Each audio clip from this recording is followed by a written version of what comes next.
Merhaba hocam. Merhaba, ehlen ve sehlen, hoş geldiniz. Hoş bulduk. Sağ olun hocam. Öncelikle sizinle sohbet imkanını bana verdiğiniz için çok teşekkür ediyorum. Ben Büyük bir mutluluk, teşekkürüm. büyük bir onur benim Müteşekkirim, için. çok sağ olun. Birkaç soru yöneltmek istiyorum size. Birincisi hocam, Türkiye'de doğdunuz ve Mısırlı Ahmet olarak anılıyorsunuz. Mısırlı Ahmet'in kim olduğunu sizden dinleyebilir miyiz lütfen? Evet, çok cevap verdiğim bir konu. Bu sefer birazcık daha açılayım çünkü ölüm var.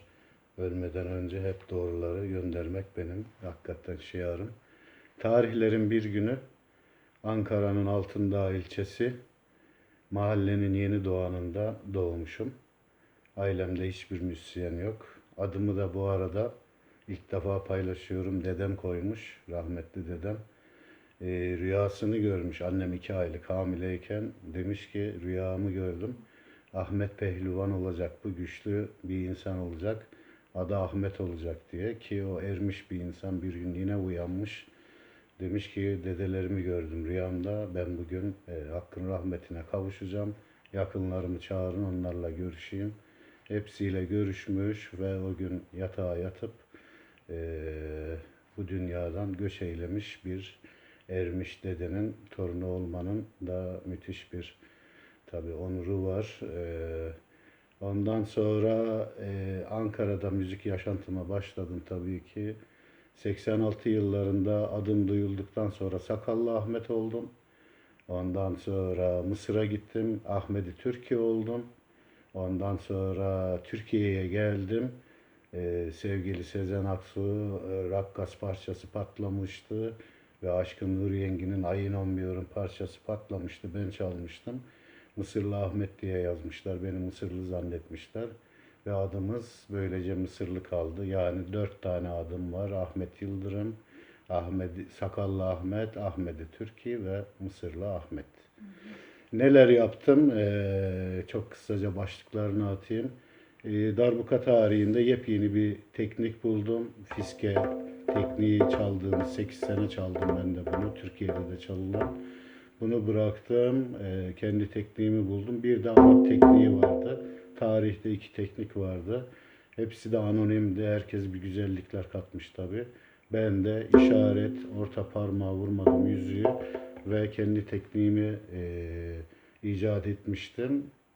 Yaptığım, hayatımda sığdırdığım çok küçük şeyler zaten. Birisi bu. İkincisi 2 darbukayı bir anda çalma. Ondan sonra 4 tane albüm. Ve beşincisi de %95 çıktı. O da yolda ve yüzlerce Arap dünyasında, Türkiye'de ve Avrupa'da da eşlik ettiğim albümler var. Kısa hikayem böyle. İyi ki doğdunuz hocam. Sağ olun. Sorularımla detaylandırmak istediğim konular da aslında özetlemiş oldunuz. Çok teşekkürler. İlk olarak Ankara'daki müzik hayatınızla başlamak istiyorum. Nasıl başladınız? Ve o dönemde darbukacılar kimler vardı? Öncesinde kimler vardı? Kronolojik olarak da sizden dinleyebilir miyiz? Doğru kaynaktan dinlemek adına İlk çok defa kıymetli böyle güzel olacak. bir soru geliyor. Seve Sağ seve olun hocam. tabii ki. Bildiğim kadarıyla hepsini anlatayım. Doğduğumda her şeyden önce ailem Kars'tan göç etmiş, annem, babam 8-9 yaşlarında gelmişler Ankara'ya ki ülkemizin aslında %95, %99'un macerasıdır. Kentlerin kurulması hep köylerden gelmelerle olmuştur. Onlar da öyle Kars'tan gelmişler. İlk gözümü açtığımda evde duyduğum müzik Murat Çobanoğlu çalıyordu mesela. Annemler, bibilerim ağlaşırdı işte Hızıroğlu Mustafa Bey, oğlum babaya mektubu falan. Ondan sonra düğünler olurdu. Gözümüzü düğünlerde açtık. Düğünler nasıl oluyor, ne kim ne çalıyor. Ondan sonra büyük usta tabii ki zurnanın dehası, zurnanın yaratıcısı Binali Selman'ı hep çalardılar. Onu duyardık. Unutulmaz şeyler. Şey, ve ailemizin dışında da sokağa çıktığımızda da Kırşehirli, işte Kırıkkaleli, Çankırılı komşularımız vardı. Onlardan da yolda, sokakta oynarken de hep Neşet Ertaş'ı duyardık ki annem de polis radyosunda açtığında hep onu duyardık. Yalan dünyada sen beni görünce Ve ilk duyduğum müziklerdi. Babam 1969'larda zannediyorum ilk pick-up getirmişti eve. Orada işte Aşk Pınarı, Büyük Usta Orhan Gencebay'ın Yağmurun Sesine Bak, Neşe Kara, Mine Koşan ve daha diğerlerinin albümlerini duymaya başladım. İlk müzikle tanışmam bunlar. Televizyonu açtığımızda da televizyonda 69'un son aylarında geldi bize. Yeni kurulmuş zaten. Haftada 2 saat 2 gün programı vardı. Aynı Vizyon Tele'deki sevgili Yılmaz Erdoğan'ın anlattığı hikayeyi ben de aynı yaşadım. Balkondan açık hava sinemasını seyrederdik. Televizyon gelince de içeriye kapandık. Tanımadığımız bir sürü insan eve doluyordu işte televizyonu seyredelim diye. Aynı haberleri sunan Sedat Cilas'ın çıkmıştı. Bu insanlar bunun içine nasıl giriyor hayretle bakıyorduk. İşte günler geçti neyse ve darbukayı ilk defa görmeye başladım. Kimlerin elinden Hüseyinileri, bu da harbiden Türkiye'nin tarihidir darbukada. Ondan sonra Atilla Mayda, Güngör Hoşses, bunları görmeye başladık. Ve lise 2 yıllarına geldiğimde de darbukaya müthiş bir aşk başlamıştı bende. Anneme yalvararak bir darbuka aldırttırdım. Alüminyum, küçük, ezik büzük falan ama hayatıma, sevgilime kavuşmuştum sanki.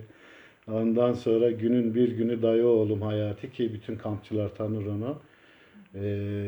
Beni bir düğün salonuna götürdü. Ona hep söylerdim, beni ne olur düğünlere götür, darbukacı izleyeyim falan diye. Götürdüğünde grubun darbukacı yoktu. El zili, bağlama ve solist vardı. Üzülmüştüm. Bu bana birden dedi, gidip soracağım eğer darbukaları varsa çık. Yapma dedim, ne yapıyorsun falan. Bu hakikaten gitti sordu. Gerçekten darbukaları varmış. Darbukada bakır darbuka. Benim Seyran'dan hamam önüne yürüyüp hep elimi dokunduğum, dükkanda gördüğüm enstrümandı. Ve çağırdılar. O sahneye nasıl çıktığımı hatırlamıyorum. Sanki bütün dünyaya çalıyordum o an. Çok heyecanlıydım. Neyse bitirdik. Ondan sonra çok beğenmişler ve yarınsı günü 5 tane hiç unutmuyorum. Düğün salonu adresi yazdılar. İlk düğün salonuna gittiğimde yarınsı günü kulise girmeye utanıyordum. Kızarlar, bir şey derler diye. Ve müzik yaşantım Ankara'da böyle başladı. Ankara'nın zaten bellidir neler yapabileceğiniz. Düğün salonu ve pavyon. Eğer torpiliniz falan varsa bu hep konuşulurdu. Bunları duyuyordum. Radyo evi ya da Kültür Bakanlığı'na girilir. Oradan emekli olunur. Böyle bir darbukacı profili vardı benim tanıdığımda. Ki Ankara'da o zamanlar ilk duyduğum televizyon dışında efsane isimler Arap Apo, Beycan ve Pakistanlı Suat. Daha sonra 77 yıllarıydı işte darbukaya başlamadan Orhan Gencebay plakları dinliyorduk. Ulus'ta ben yazları bulaşıkçılık yapardım. Komilik orada dinlerdim. Daha sonra darbukaya başladığımda Orhan Gencebay'a çalan o efsane ismin adı Pabucu Ahmet'miş ki efsaneydi. Bütün albümleri o çalardı. Evet, Ya Rabbim parçasındaki solosu inanılmaz. Evet. Ya Rabbim parçasını o kadar evire çevire dinliyorduk ki o soloyu geçmek için. Pabucu Ahmet'ti. En son duyduğumuz. Daha sonra tabii değişimler oldu. Onlardan önce ben yeni duyuyorum. Hasan Tahsin Parsa'dan Türkiye'ye ilk defa darbukayı getirmiş. Zannediyorum 30-40 yılları arasında. Ben hiç duymadım. Belki de duymuşumdur. Bu arada bütün ölenlere rahmet, yaşayanların hepsine can sağlığı diliyorum. Ve 70 dönemleri Pabucu Ahmet'le gelip 81'lerde Irak'tan bir darbukacı geldi. Gelmiş, ben Ankara'da duyuyordum. Iraklı Murat ve onunla da Arap çömlek darbukayı getirmiş. Ben o zaman fiske çalıyordum, hala Türk darbukası. stil başladı İstanbul piyasasında. Uğur Bayer, Burhan Bayer, işte Müslüm Gürses'in albümlerine bakarsanız değişim dönemini görürsünüz. Ve de Adanalı Celal, o da yine Burhan Bayer, Uğur Bayer'le çalışıyordu. Kronolojik olarak böyle. Sonra ben 94'te geldikten sonra, tekniğimle geldikten sonra mevzu çok başka yerlere geldi tabii. İşte Ay İnanmıyorum, Rakkaz, Levent Yüksel'in Zalim parçası, çaldığım her şey patlıyordu. Çok yeni bir stil başlamıştı ki ve darbuka profili gittikçe değişmeye başladı o yıllarda.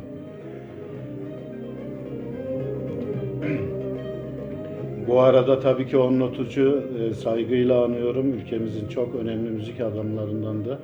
Onunla kaydetmiştik bunu da. Hiç unutulmazdır. İşte kısaca böyle Türkiye'deki darbuka tarihi, benim tarihim ve darbukacıların tarihi böyle. Sonra hocam Mısır'a gitmeye karar veriyorsunuz. Bu karar aşaması nasıl oldu? Mısır'a gittiniz. Nasıl çalışmalarınız oldu? Mısır'da kimler vardı darbukacı olarak? Nasıl? Evet, Oradaki... çok uzun hikayeler tabii, kısa kısa geçelim. Vaktinizi almayın benden. Ankara'da artık tıkanmıştı. Yapacak bir şey yoktu. Bulunan o darbuka profili durumu bana pek artık açıcı gelmiyordu. Çok başka bir dünyaydı benim için. Ben hakikaten aşık olmuştum. Bir de kader yaşıyorum artık. Bunu anladım. Bugünlerde daha iyi anlıyorum. Fransa'ya gitmiştik kardeşim Levent'le.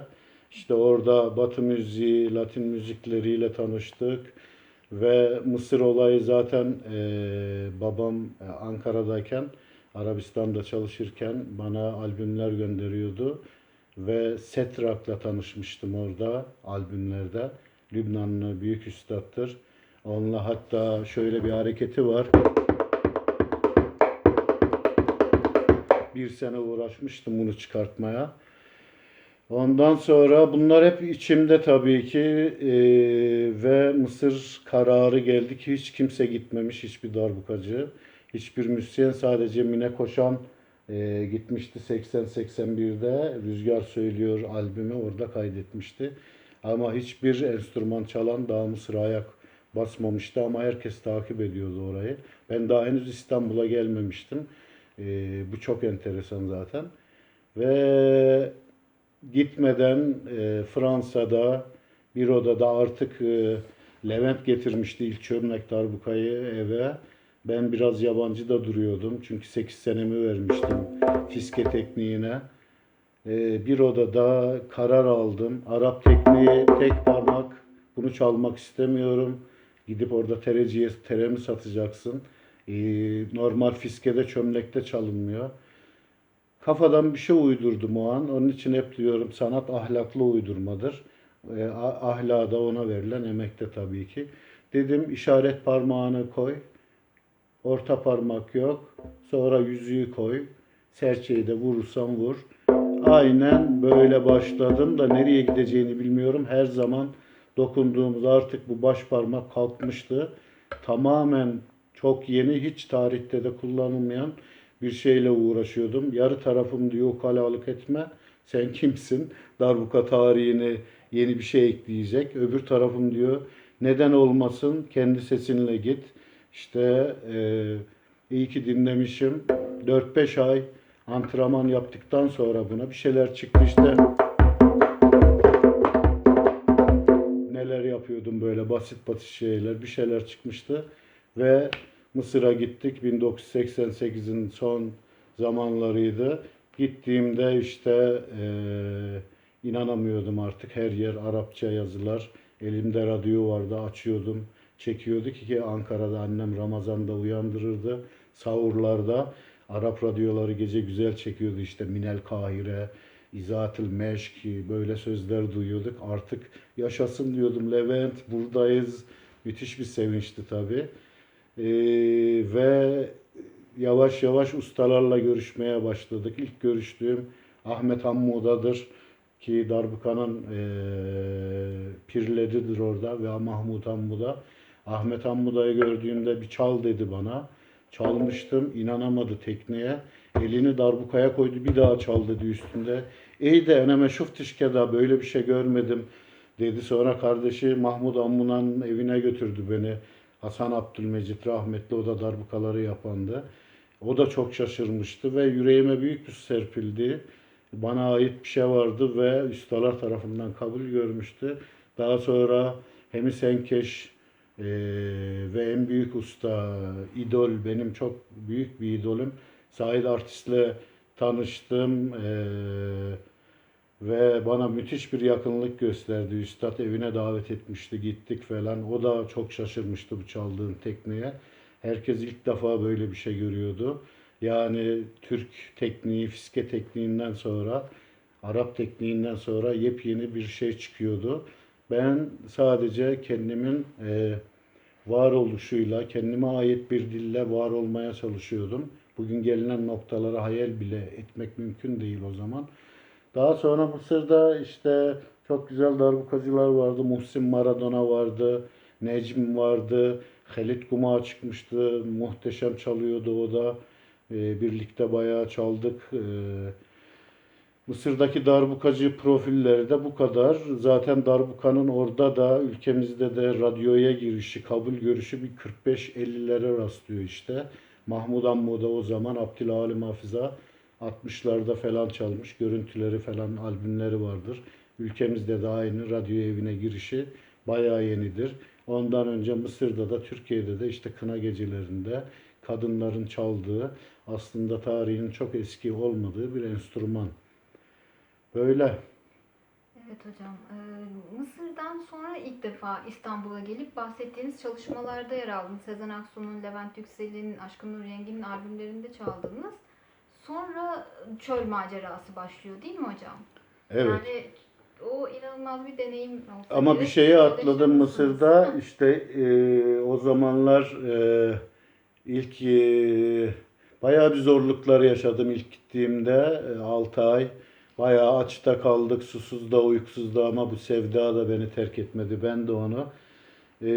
Bir gün e, duyulmuştum, artık bir yerlerde gidip çalıyorduk arkadaşlar arasında Mısır'da.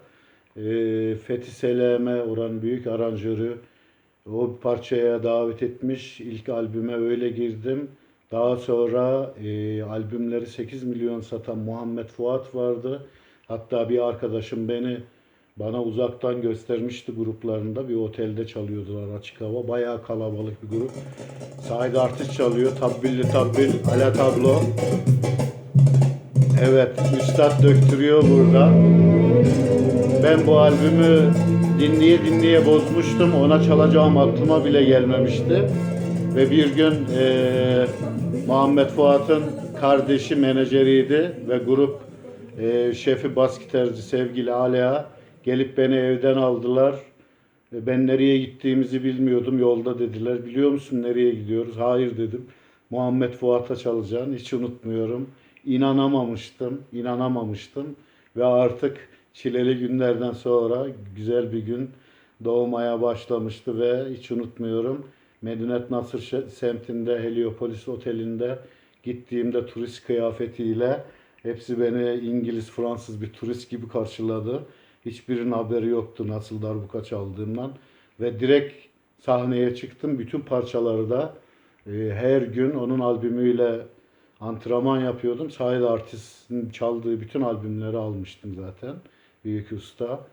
Ve profesyonel hayatım orada başladı.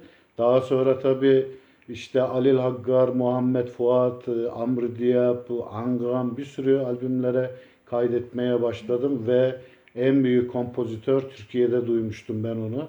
Sevgili Orhan Gencebay da onun parçasından bir kısım alıp Türkçe sözde bir şeyler yapmıştı. Büyük usta, büyük kompozitör Ömer Hayret'le Kahire Senfoni Orkestrası'yla büyük Kahire'de, büyük her yerde kullanmıştı. Efsane kendisi gerçekten. Saygıyla buradan selamlıyorum.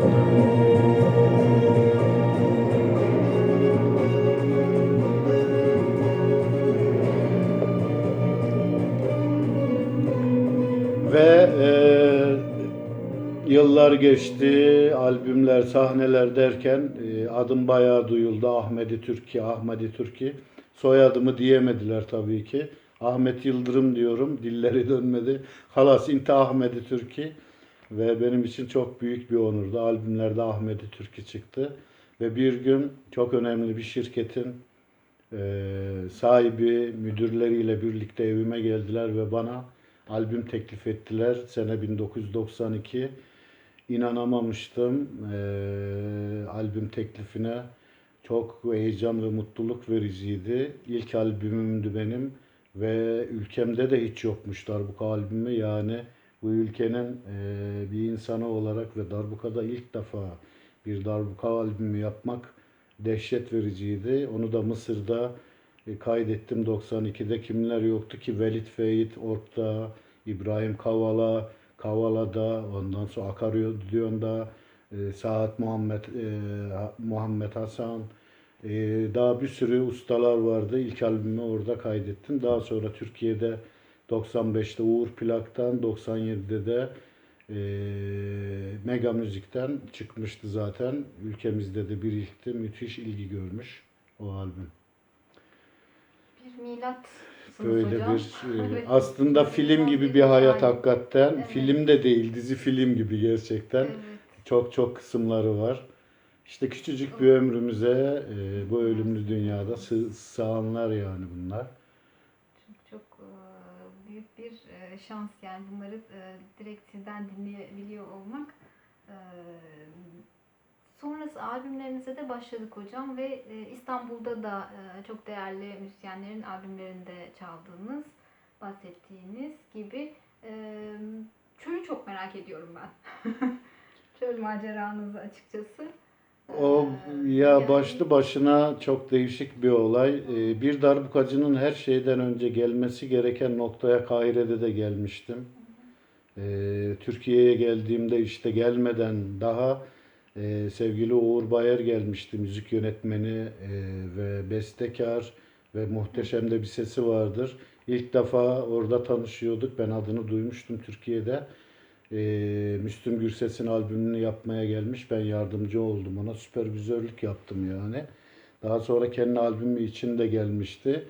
İşte ona bir kaydetmiştim. Oh olsun zannediyorum parçanın adı. Evet orada bir öyle bir solom vardı. Tabii ki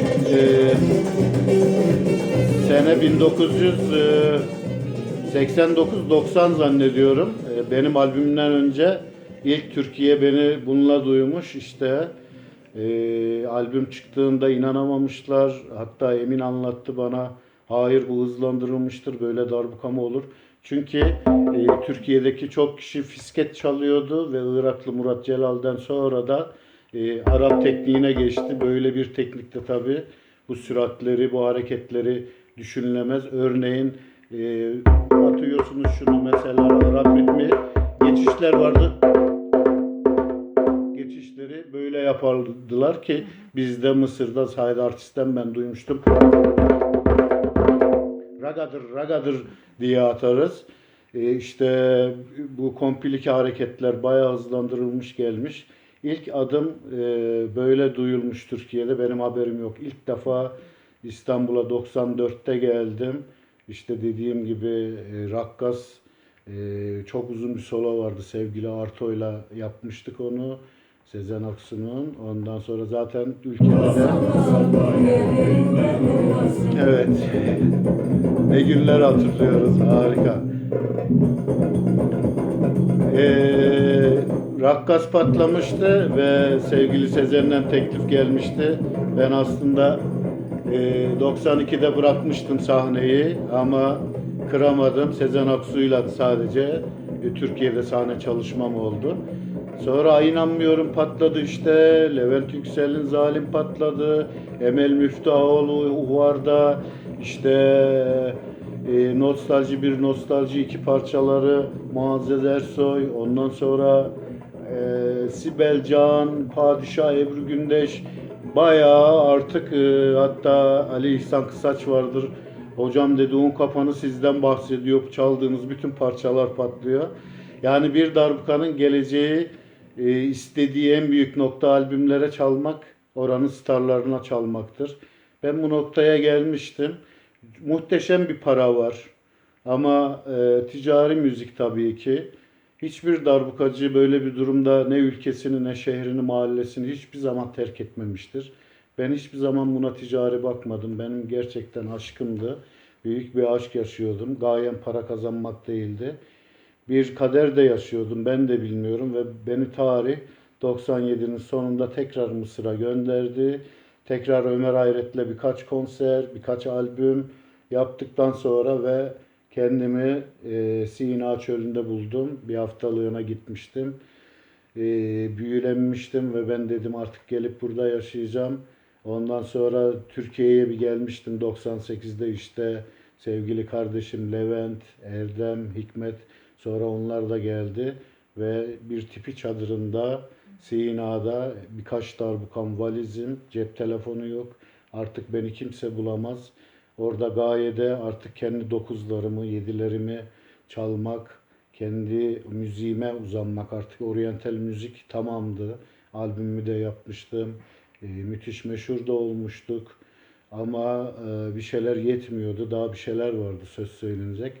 Ve çölün ortasında artık her gün 2 tane çanta taşıyıp sandviçimizi yapıp herkes bir köşede, sonra ateş başında işte meşkler falan derken yavaş yavaş kendime ait yediler çıktı. İşte bizdeki yedi tak tak tak gidi tak tak tak gidi. Ben artık orada Trilok Gurto'yu, Şakti'yi dinlemeye başladım tabii. E, Hatta Trilok Gurto'nun işte Katak albümüdür. Türkiye'de gitmeden aslında Mısır'a 97-96'larda elime geçmişti. Hiçbir şey anlamıyordum. Çünkü hep oryantal kafası vardı. Ama Sina'da yavaş yavaş duymaya başladım. İşte diye değişik yediler, kendi yedilerim çıktı. Şeri diye parça yaptım orada. İsmail Tunç Bilek de oradaydı. Melodileri ona aktarıyordum.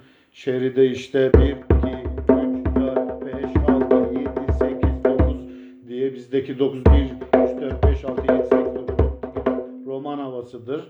Başka 9 yoktu burada. Kendi dokuzlarım, yedilerim yavaş yavaş dokunmaya başladık. Ve nihayetinde yıllar sonra orada çalıştıktan sonra işte İsrail'e gittik, davet aldık. Ben, Levent. Levent benim bu arada kader arkadaşım, kardeşim değil, sırf ilk talebem.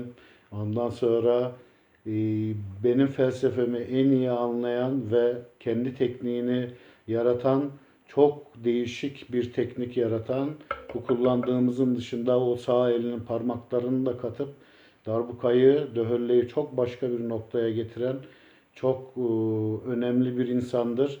Yani ve ben ve onun yaptığı aslında yüzyıllarca bütün darbukacılara yetecek müthiş bir miras çıktı. Küçük bir zaman diliminde müthiş bir kültür yaratıldı ki Hindistan'da ritim dili yaklaşık 5000 yıla dayanıyor. İşte Pakavaj'da başlayan, sonra tablalara gelen, işte mridangamlara gelen ve dillerinin binlerce yıldır olan şeyde biz çok küçücük bir zaman diliminde kendimize düşen, işte kendi arayışımızda bir sürü şeyler yarattık ki Sina'nın burada çok büyük bir katkısı var. Bunlara dokunmamızda dönüm noktasıydı. Böyle çok uzun anlatacak şeyler var tabii ki. Evet, eminim hocam. Yani biz de yani ritimhanenin bir öğrencisi olarak tüm bu sizin deneyimlerinizi, ritimlerinizi şimdi bundan sonra hani çalarken daha onun kökenini bilmek, derinliğini bilmek çok daha farklı hissettirecek, Evet. eminim. Siz anlatırken aklıma bir şey geldi. Yani Sina'da ritimlerin dışında işte döhölle denilen bir enstrüman vardı. O da bu birazcık daha darbukanın büyüğüdür. Mısır'da ilk tanımıştım onu, ilk kasete girdiğimde. Türkiye'ye ilk defa getirmiştim işte 94'te. Normalde işte höllöcü, tefçi ve darbukacı girerlermiş kayıta. Ben Mısır'da girdiğimde darbukayla gitmiştim. Dediler hayır, biz Döhölle de bendir de istiyoruz. Çünkü Üstad Said Artist girerken döhölle darbukanın büyüğüyle çalıp sonra bendirle ve darbukayla çalarmış. Döhölle nedir dedim. Dediler darbukanın büyüğü. İlk defa duyuyordum. Neyse döhölle aldım. Döhölle de sadece kalıp atan bir enstrümandı. İşte Türkiye'ye ben ilk getirdim bunu. Türkiye'de işte Celal Bağlan çalınca Hölleyi Serdar Arıpaş'ın defi de sevgili Seyfi Ayta çalarmış işte. Yani 3 kişi ben geldiğimde Döhölle kanalı bir, Bendir kanalı, darbuka ve elzili. Ayrıca bu sistemi de getirdim Türkiye'de. Yepyeni bir modeldir bu da. Ondan sonra çölde en büyük olay müthiş tınılar duymaya başladık. Darbuka dum ve taktır ve kick sound'uyla darbukanın oktavı yani döhöllerin oktavı büyüdü. Kalıp enstrümanı solo enstrümanına dönüştü. Ondan sonra müthiş sound'lar duymaya başladı.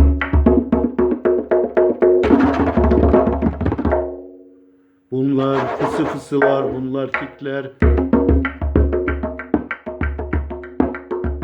Bir sürü ritim şekli, sound şekli ve resmen artık döhölle bir kalıp enstrümanı değil. Ondan sonra solo enstrümanı olarak yıllarca bugüne kadar kullanmaya başladım ki artık Türkiye'de de yapılıyor, Japonya'da da bir sürü ülkelerde ki Hasan Abdülmecit yapıyordu bunu sadece Mısır'da. Orada bile artık bitmişti bunun yapımı. Bana demişti senin sayende döhölle yapımı patladı ve müthiş döhölle satıyorum. Büyük mutluluktur yani bu da. Bunlar da önemli tarih.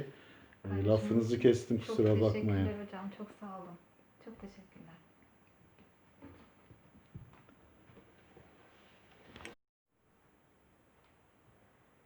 Hocam hakikaten birer devrim bu icatlarınız. Davulda da, darbukada da, tüm bu aslında yaşam hikayenizde de çöle gidişiniz, yani Mısır'a gidişiniz, oradaki deneyimleriniz, Türkiye'ye gelişiniz, çöle gidişiniz.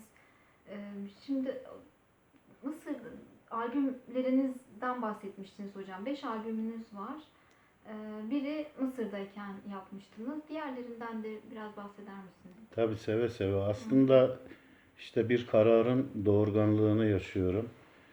Eğer Mısır, Kahire'den veya İstanbul o müzik piyasasından kopmasam ki hiçbir darbukacı bunu yapmamıştır. Amaç sırf para kazanmak olsaydı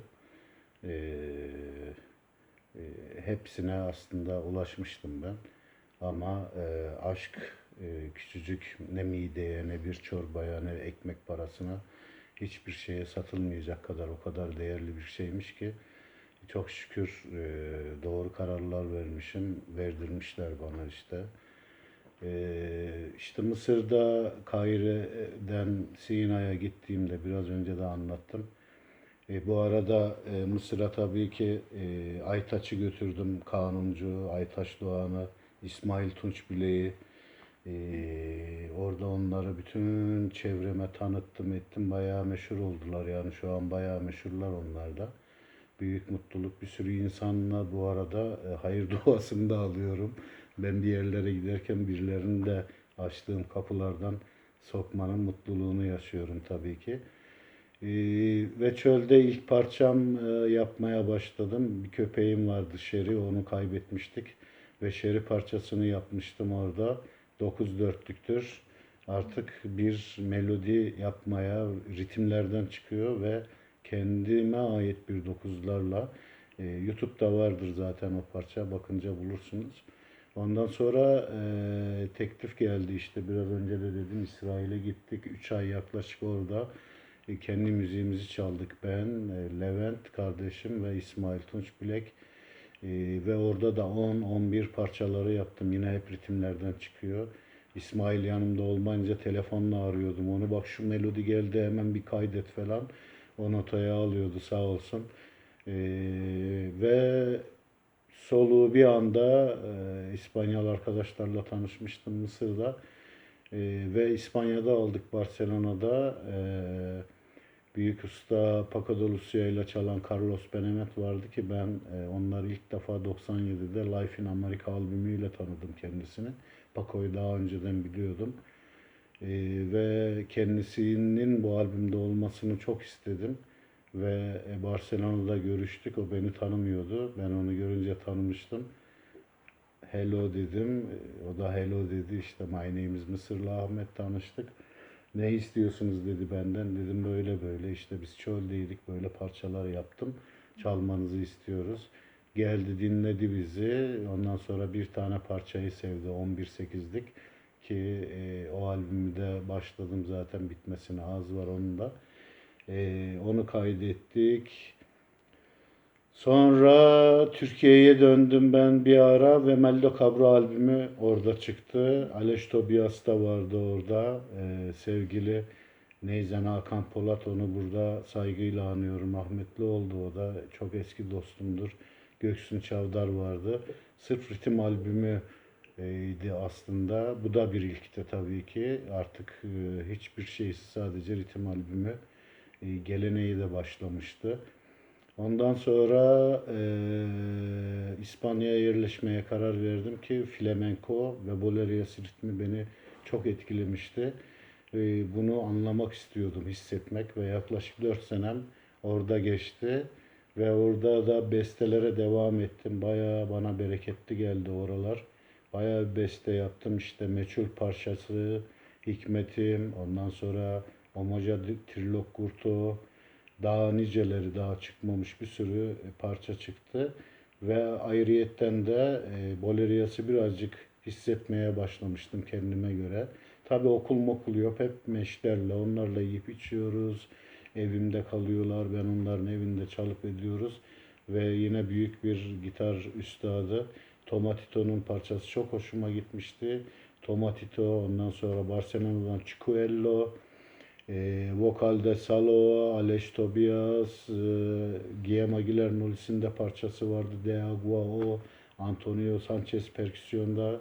Türkiye'ye de geldiğimde sevgili büyük üstad Ercan Irmakney'de, Turay dinleyen keman, İsmail Soybek bas, Özer Argun cello, ondan sonra çok büyük tef ve frame drum üstadı İsrail'den Zohar Fresco, canımın içi. O gelip ve Tarkan, Ankara'dan sevgili Tarkan hem kaydetmişti hem de Trilok parçasına keyboard çalmıştı. Ve The Search hakikaten benim artık bestelerimin de yoğun olduğu, artık 13-8'liklerin, 7-8'liklerin, 9-4'lüklerin ve flamenco 12-8'lik bolerias ritminin artık çalındığı bir boyuta geldi darbuka. Bunlar da tarihte bir ilk. İşte ben kendimi yaşamaya çalışırken hep ilkler oluyormuş. Bunların farkında değilim. Hayatta hiçbir şey kastederek olmuyormuş. Her şey aşkla oluyormuş. Bunu anlıyorum. Ondan sonra The Search albümünde bir ilk oldu. 2001 yılında köpeğim Terry ile şakalaşırken işte Terry, kepasa, Terry, kepasa. Yani bir elle kalıp atıp bir elle de solo mantalitesi başladı. Ya bu ne olur olmaz falan derken bu sefer ben bunu 2 tane darbukaya yıktım ki Tunus Festivali'ne davetliydim 2004'te. 11 tane perküsyoncunun, dünyanın bir sürü yerinden gelen perküsyoncuların katıldığı ilk defa orada 2 darbukada çaldım. Çift darbuka işte benim küçük tarihime de sığdırdığım bir şeydir. Mesela ne sole tek elimizle, çift elimizle yaptığımız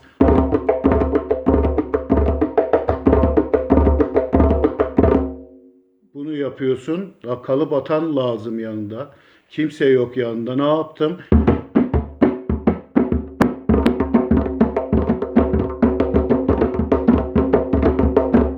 Diye böyle bir delice bir şey. Yani bir bedende 2 insan. Biri kalıp atarken orada solo. Tabii yıllar geçtikçe bu çok farklı şeylere büründü. İşte Tunus'ta çaldığımda herkes çok şaşırdı. Benim için de ilkti sahnede almak. çalmak bunu, ikisini bir arada ve orada bir teklif geldi ondan sonra. Avrupa Birliği'nin bir projesi, Medimüzes projesi kapsamında Akdenizli kültürün işte tanıtılması ve yaşatılması adına yapılan 6 tane müzisyene işte orada ilk defa üstad adı takıldı ki ben hiç öyle bir şey hissetmiyorum. Ben hep talebeyim. Hep talebe kalacağım. Çünkü talebenin öğreneceği, yaşayacağı çok şey var.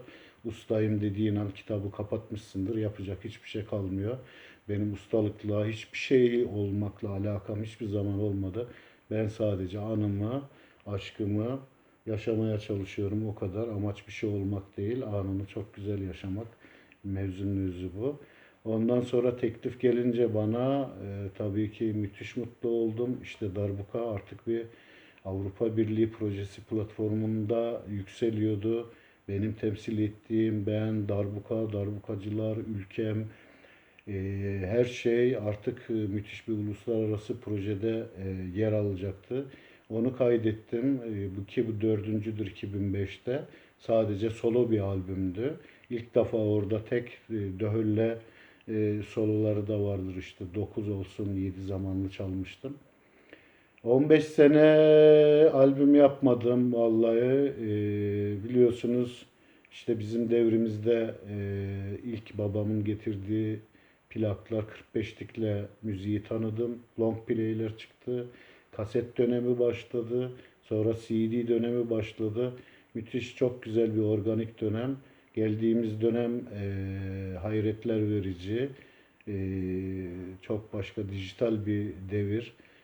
O dönemlerin aslında yaşatılması, var olması lazımdı. Bu da artı ona bir ek olarak gelmesi lazımdı. Çünkü bir şey gelince onun zenginliğini nasıl anlarız? Var olan bütün kültürlere sahip çıkarak, onları koruyarak ve artı bir tane daha. Ama elinde işte kasetin, 45'liğin, long play'in, CD'yi atmışsın. Bunlar yok.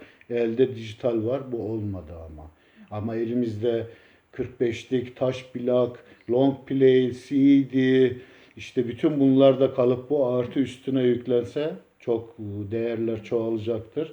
Yani bir değer kazanırken değerlerini kaybetmek değil de değer kazanırken değerlerini de koruyarak gitmek bence en değerli olan bu. Ve küsmüştüm ben tabii. Artık CD bitmiş, alan yok, eden herkes bir yerden bir şey indiriyor. Daha işte 2 sene, 1,5 sene oldu ve yıllardır, 10 senedir hazırladığım ve kamplarda da herkesle paylaştığım, daha şu an piyasaya çıkmamış, işte %95'i bitti. Benim için son rüyadır bu. Hindistan'a gittim. Bir darbukacı. Düşünün ilk albüm Mısır'da. İkinci Türkiye'de, üçüncü İspanya'da, dördüncü Avrupa Birliği projesi ve beşinci de Hindistan'da %95 orada bitti. Çok büyük üstadlarla orada kayıtlarımı yaptım. Besteleri, düzenlemeleri, prodüksiyonu hepsi bana ait bir şekilde. Ve en büyük olay da tabii ki orada büyük Üstad Zakir Hüseyin'in son gece Türkiye'ye dönmeden evinde konuk olmuştum. Yaklaşık 2,5-3 saat onunla sohbet etme şerefine nail olmuştum ve arabasıyla sağ olsun beni uğurladı. Ona buradan sevgi saygılarımı gönderiyorum. Dünyanın en büyük üstadıdır. Gerçekten o. Bitirdik. Tabii ki bu albümün işte Belçika ayağı, İspanya, Fransa ve Türkiye ayağı var. Bu daha çıkmadı işte. Çok büyük bölümü bitmiş bir durumda. Ve bunun dışında Avrupa'da kaydettiğim işte çok önemli Carlos Benavent'in, Stefan Galant'ın da olduğu, hatta Stefan'ın yaptığı Lobby projesi, Fabrizio Casalo'nun yaptığı Elif Bab projesi, bu albümler, yüzlerce Arap albümleri, Türkiye'deki albümler, işte böyle albüm maceraları da. Emeklerinize sağlık hocam. Sizin yani bu albümlerdeki çalışmalarda yanınızda olanlar, tüm bu hayat hikayenizde sizinle birlikte olan kişiler de eminim çok önemli deneyimler edindiler, keşif yolculuklarına çıktılar sizinle birlikte. Bu çok kıymetli bir deneyim, tecrübe ki ben de Ritimhane'nin öğrencilerinden biri olarak bunu Ritimhane'de gördüğümü, hissettiğimi söyleyebilirim. Şimdi Ritimhane'yi 2007'de kurdunuz ve o günden bugüne neler yaşandı, neler oldu, siz nasıl anlatırsınız Ritimhane'yi? Sizden dinleyebilir miyiz? Koskoca hepsi başlı başına bir tarih ya yani. Ritimhane olayı benim hiç hocam olmadı. İşte anlattığım gibi icat ettiğim bu teknik tarihte ilk defa zaten kendi kendimin hocası ve talebesi oldum. İlk talebem Levent'tir. Aynı zamanda hocamdır. O da yepyeni bir teknik keşfetti, zaten bahsettim. Ondan sonra ilk bu tekniği işte öğretmeye benim dışımda başladığım Ahmet Ayyedi vardır. İsmailiye'de oturuyordu, Kahire'ye 2 saat. Nerede kaydım olsa nasıl haber alıyordu bilmiyorum. Hala çözmüş değilim. Hep gelirdi stüdyoya, benim tekniğimi öğrenmeye çalışırdı. Ona bu tekniği öğrettim. Sonra Sabrin ilk kadın talebemdir, Mısırlı. Sonra evlilikte yaşadık kendisiyle. Şu an Kahire'de ritim okulu da var. İlk talebem odur kadın olarak. O öğrendi bu tekniği, muazzam çaldı. Hatta davul projesinde sevgili Mustafa Erdoğan'ın Anadolu Ateşi'nde kurduğu muhteşem o projede davul projesi yapmıştık birlikte. Orada da muhteşem soloları var. Hatta YouTube'a da koymuşlar. Oradan bakabilirler. İlki odur. Ondan sonra Avrupa'da bazı workshoplar falan verdim. Ya nasıl öğretmek, bir birikimine aktarmak dehşet bir şey gerçekten. Bulmuştum yolu. Kendimle olan diyaloğumdu. Dedim kendinle nasıl yapıyorsan aynı karşındakiyle de aynısını yapacaksın. Ondan sonra bunu en büyük kitleye işte demin de dediğim gibi Anadolu Ateşi'nde sevgili Mustafa Erdoğan'ın hakikaten yarattığı muhteşem bir dans topluluğu, müthiş bir disiplin, çok güzel bir şey kurmuş. Ona da buradan sevgilerimi gönderiyorum. Ama o hiçbir zaman ritimhanemize gelmedi. 13 senedir, hayırlı olsuna. Olsun, canı sağ olsun. Ee, Davul projesini yaptığımızda 35-40 kişiydi zannediyorum. Çocuklar aşağıda dans koreografileri öğreniyorlar. 2,5 ayda çıkarttık bu projeyi. Yukarıda ben hem tekniği öğretiyorum hem de ritimleri. Hepsi asma davul çalıyor, ritmi de biliyorlar. Onun da biraz faydası oldu. İşte Erdem, Hikmet, onlar da projeye dahil oldular. Hatta Sivatura grupları da projeye dahil olmuştu o zaman. Yaklaşık 10-15 tane Türkiye'de tur gezmiştik. Ve muhteşem bir de sınıf şeyimiz vardı. Sahnemiz vardı o projede. Orada da workshop veriyordum resmen. Ve en çok alkış alan yeriydi. Artık mevzu belliydi ve bana da çok yazı geliyordu, artık ders vermeyecek misiniz? Ben şuna inanıyorum her şeyden önce. İnanıyorum değil, hepimizin gerçeği. Zaten Şişli de yazıyor. Her canlı, yaşayan her canlı ölümü tadacaktır. Ben ilk kardeşimi 8 aylıkken kaybettim. İkincisini 19 yaşında kaybettim. Annemi 64'ünde, babamı 70'inde kaybettim. Dedelerimi, nenelerimi, dayılarımı, arkadaşlarımı, çok kişi gitti. Artık bir daha da onları göremedik. Yani ölüm var. O zaman hakikaten geleni göndermek, paylaşmak felsefesi benim hep temel aldığım. Bu çok önemli. Bu yazıları artık dayanamadım. Şimdi anlatmasan, paylaşmasan, toprağa götürsen sana hakkın gönderdiğini, olacak bir şey değil. Bana ait gözüküyor ama hiçbir şey bana ait değil.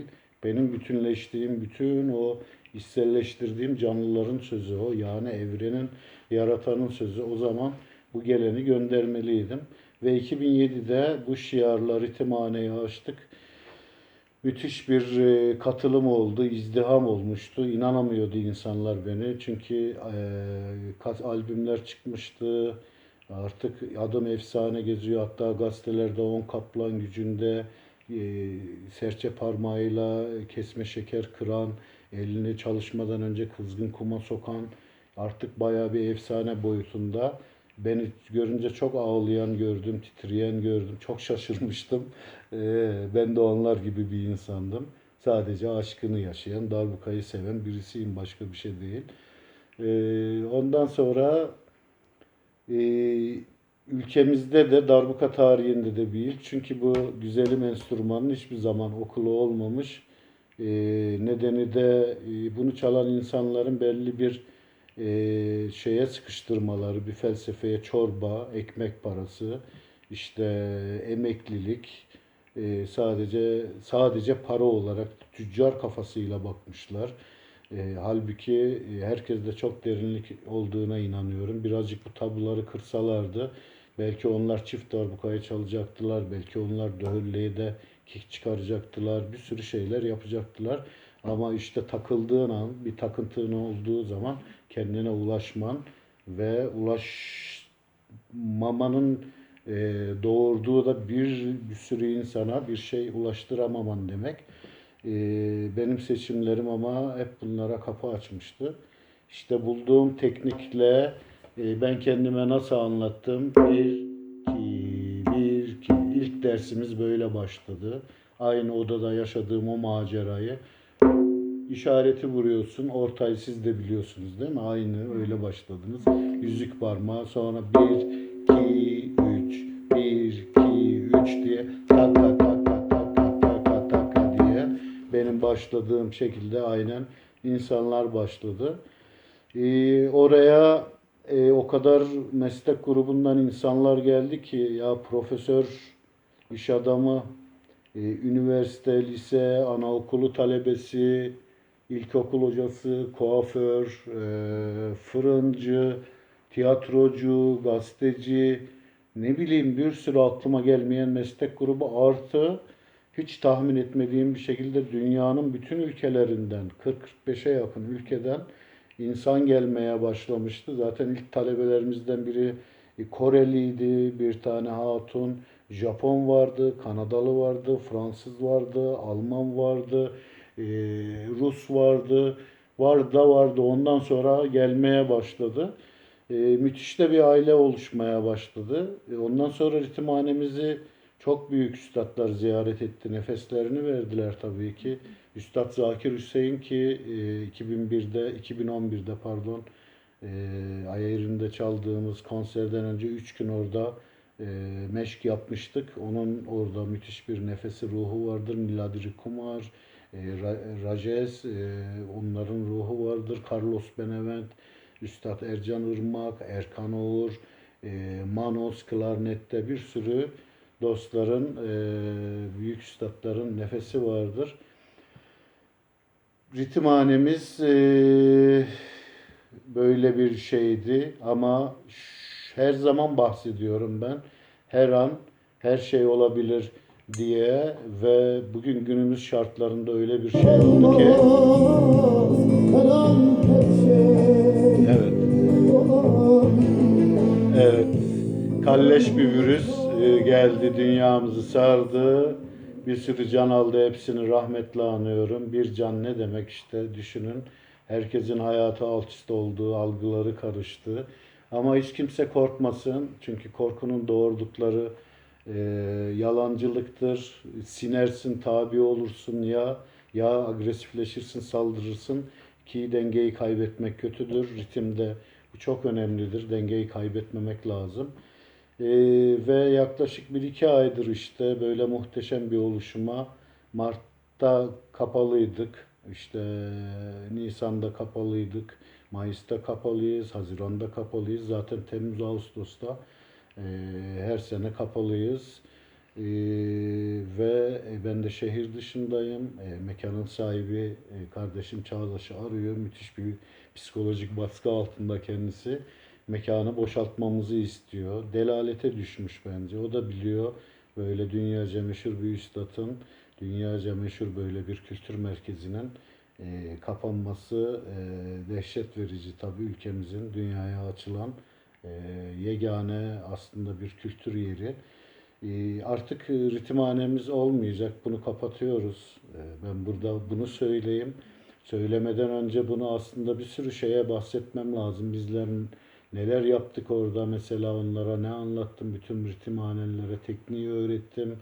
Yeni bir dil öğrendiler işte, 7-8'lik dum çıkıta çıkıta çıkakkin ta dadin tattin çıkıdar nanina tattin na nanna nanna, böyle bir diller öğrendiler. Dum ta tik tak tagun ta tadun ta tadun ta tak da din ta tagun ta tagun ta titi ta ta tatka dum çıkı tadun ta tak da din ta dadin ta tadin ta din din taka, bunları öğrendik. Bütün yaklaşık 41 sene varan ritim ve hayat birikimlerimi, bir kültürü onlara, bir duruşu onlara anlatmaya çalıştım. Her zaman şunu dedim, ben size bir ceviz veriyorum, kabuğunu alıp gitmeyin, içini de alın. Kimi kabuğunu aldı gitti, kimi içine aldı gitti. Halbuki ben totalini veriyorum. Çünkü totaliyle bir konsept. Orası bir yaşama alanı. Hatta hayat yaşayınca güzel, hayat paylaşınca güzel. Yani çalmaya gelen sadece çalar gider de yaşamaya gelen yaşar gider sadece, o da çalma içindedir. Bir sürü derin konuları işledik. Herkesin bir tane tek olduğunu, bu dünyanın fani olduğunu, bu anda buluşmanın, mucizevi buluşmanın o mutluluğunu hep birlikte yaşamanın keyfine düşme, hep bu anlatıldı. Bu insanlar da kompütür başlarında, stresli ortamlarda, şehirde, 20 milyonluk şehirde yaşayan insanlar, müthiş bir aralarında, kendisiyle arasında müthiş mesafe oluşmuş, dağılmış, işte stresin yaratıldığı ortamlar. E, Bu insanlarla bu stresi daha aza indirgemeye çalıştık orada. Müthiş terapik bir enstrümandır zaten. Dokunduğun şey sensin aslında. Herkesin bir dumutaka olduğunu, herkesin kendine göre bir sound'u olduğunu, müziğin, enstrümanın bir yarış aracı olamayacağını, ki ülkemizde bu çok kötü bir kültürdür. Ankara'da bunu gördüm. İstanbul'da hala yorumlara bakın. İğrenç iğrenç. Herkes birbirini sanki at, jokey gibi yarışır. O bundan daha iyi, o onu geçer, onun bilmem neyi. Nalet olsun diyorum. Böyle bir kültür olamaz. Ben böyle bir teknik yaratan bir insan, genç nesile şunu diyorum: müzik, ritim ruhani bir olaydır. Yarış olayı değildir. Allah hepimize çok özel, özene özene tek tek yaratmıştır. Hepimizin kendi sound'u vardır, kendi dokusu vardır. Hoşuna giden gider, gitmeyen gitmez. Biz at değiliz, biz hipodromda yarış değiliz. Bunun yarışı olmaz sanatın. Çok iğrençtir bu. Hiç kimse böyle bir tuzağa düşmesin. Hiç kimse kimseye böyle bir şey demesin. Bu resmen hakarettir. Müzik ruhaniyettir. Tanrı'nın insanlığa gönderdiği en büyük değerdir. Müziği, sanatı insan yaşamından çıkar. Geriye hiçbir şey kalmaz ki. Ezan müzikle okunur. Kilisede ayinler müzikle yapılır. Marşlar müzikle söylenir. Hipodromlarda şarkılar, türküler hepsi müzikle söylenir. Düğünler müzikle olur. Kur'an müzikle okunur. Her şey müzikledir. Hayatımızın var yani yegane değişmez şey, bizi kah geçmişe götürür, kah geleceğe, kah hiç olmadığımız bir zamana götürür. Çok büyük bir nimettir. Ruhun biricik şifasıdır müzik. Bunları anlattım hepsine. Böyle bir şey. İlk daha 5 aylıktık biz. Popstar Alaturka'ya davet edildik ki ben 5 ay önce, 6 ay önce de çıkmıştım oraya ve ritimhanenin açılacağı müjdesini vermiştim. İkinci çıktığımızda 5-6 aylıklar da vardı. 2-3 aylıklar da büyük riski göze almıştım.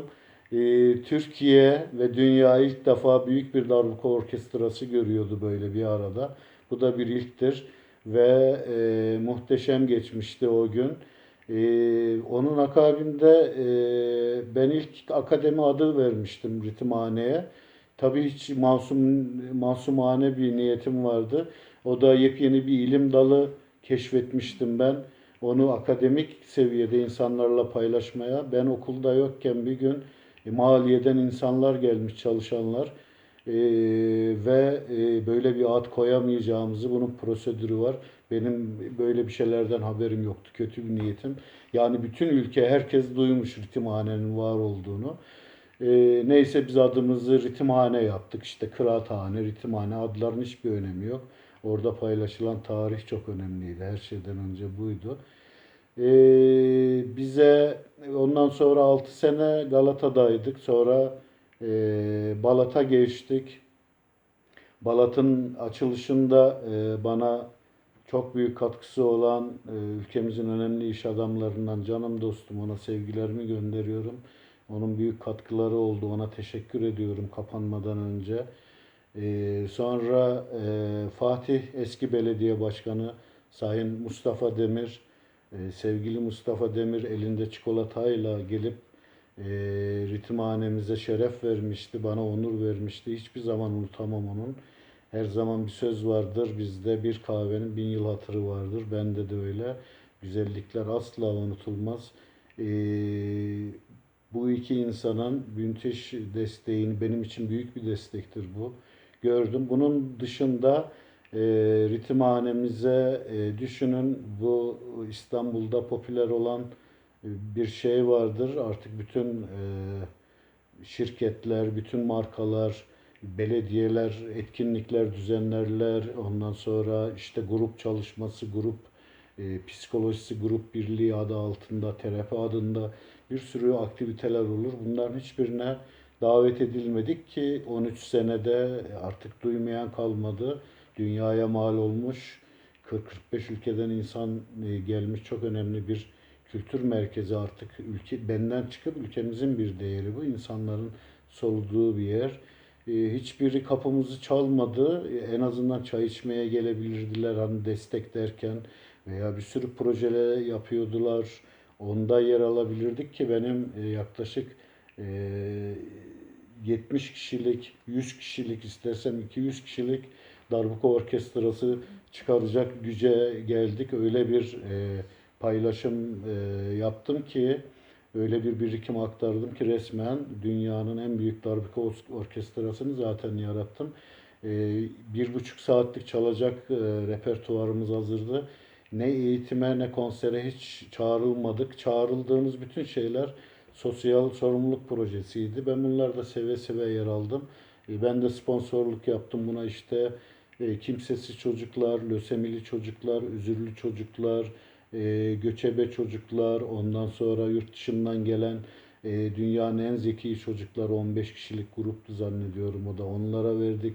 TÜSİAD'ın bilmem ne toplantısı, bilmem ne film festivali, ondan sonra işte Hıdrellez şenlikleri, bu tip etkinliklerde yer aldık da ritimhanenin bir gideri var. Burası öpücükle yürümüyor.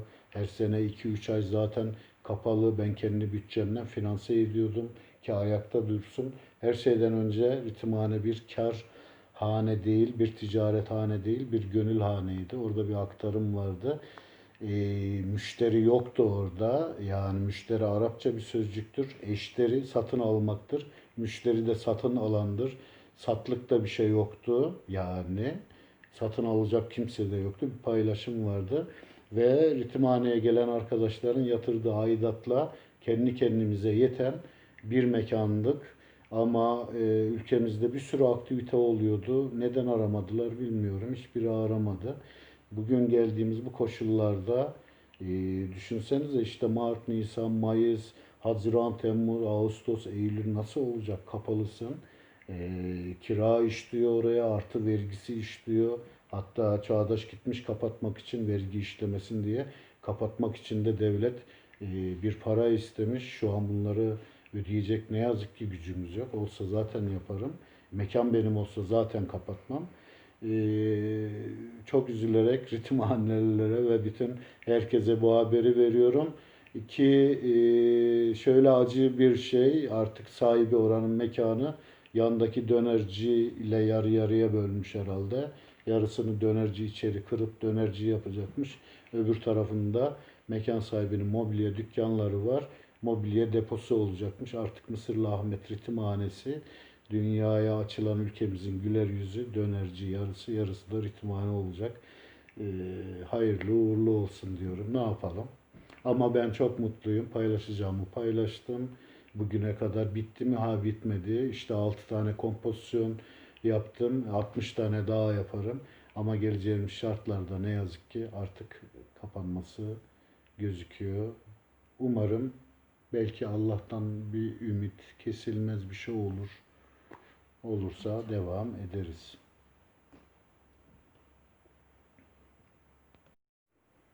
Hocam çok şaşkınım. Yani biz böyle bu dönem bitsin, karantina dönemi bitsin, bir an önce ritimhaneye kavuşalım ve buluşalım. Oradaki hissettiğimiz mutluluğu, çünkü dışarıda maalesef hissedemiyoruz. Yani oradaki paylaşımları, o ritimhanenin kapısının dışındaki dünya çok farklı geliyor ve o kapıdan içeri girince hep söylüyorum bunu. Gerçekten hani gülmeyi unutmuşum. Orada gülmeye başladım. Ya ben çok güzel gülüyormuşum hakikaten. Dediğim oldu. Mutlu hissediyorum gerçekten ve bunu beklediğimiz bir zamanda böyle bir haber almak gerçekten çok ifade etmek çok zor geliyor Ben de şu aynı anda. mutluluk söylevlerini bir sürü insandan duymuştum. Çok kişi gelip kucakladı. Çok kişinin teşekkürlerini, hayır dualarını ben de aldım tabii ki. Ya çok üzücü tabii. Yani dünyada ilk defa bir kişi böyle bir enstrümanda, etnik enstrümanı alıyor. İşte artık bir yerlere getiriyor, okulu oluyor. Muhteşem buluşmalar yaşanıyor. Yepyeni bir dil kazanıyor. Biraz önce anlatmaya çalıştım, işte ilk kompozisyonda siz de öğrendiniz. Benim 92'de Mısır'da bulduğum bir ritim. Sizlerle tarihimi paylaşıyorum ki ölüm var. Ölünce nasıl paylaşacağım işte hayattayken. Tak git tak git zumpak tak git dırra. Bunları anlattık işte 1-7 Türkiye'de 1-2, 1-2, 1-2, 3 sayılıyordu. Ben 7'nin artık düz sayılmasını çalarken sayma kültürünü yarattım. Çok yeniydi bu. Böyle bir kültür yoktur. Ki Hindistan'da çok başka takadimi, takacuni, takiti ta diye farklı bir şekilde sayarlar. Ben ne yaptım? 1, 2, 3, 4, 5, 6, 7, 1. Bunları 1, 2, 3, 4, 5, 6, 7, 2, 2, 3, 4, 5, 6, 7, 1 diye gittik. İşte 9, 1, 2, 3, 4, 5, 6, 7, 8, 9. Daha neleri anlatsam. Hatta biraz önce adlarını unuttum saymayı. Büyük Freyim dram ve tef üstadı, canım dostum Zuhar Fresko, Abbas Kosumov, daire üstadı beni ziyarete gelmiştiler ve çıktılar dersi dinlemeye ki derste çalanlar doktor, avukat, işte eczacı, öğretmen falan, performans grubu yaratmıştık onlarla. Bunları dinlerken sayıyordular. İnanamadılar. Stop dedi Abbas Kasımov. Siz dedi çaldığınız ne çaldığınızı biliyor musunuz? Dünyada birçok profesyonel insan oturup bunları dedi çalamaz. Böyle bir birikim aktarımın yerinin bugün gelip böyle bir şekilde üzücü bir şekilde kapanması tabii ki beni üzüyor. Ama mekan benim olsaydı biraz önce de dedim ölene kadar orayı tabii ki devam ettiririm. Ama ne yazık ki hiçbir destek görmedik bugüne kadar. Benim katkımla gitti ve talebelerin yatırdığıyla böyle bir gönül yuvasının kapanması sanat adına, ülkemiz adına, dünyadan çok kişi gelmek istiyor hala. Onların adına çok üzgünüm. Umarım başka konumlarda bir yerlerde tekrar görüşürüz ama artık ritimhanemiz olmayacak. Bir ayrılık, bir yolsuzluk, biri de ölüm. Aman, Evet Neşet Baba, Neşet Baba.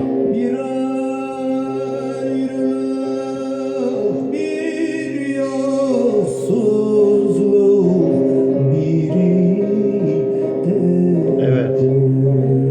Bir ayrılık, bir yolsuzluk, bir ölüm.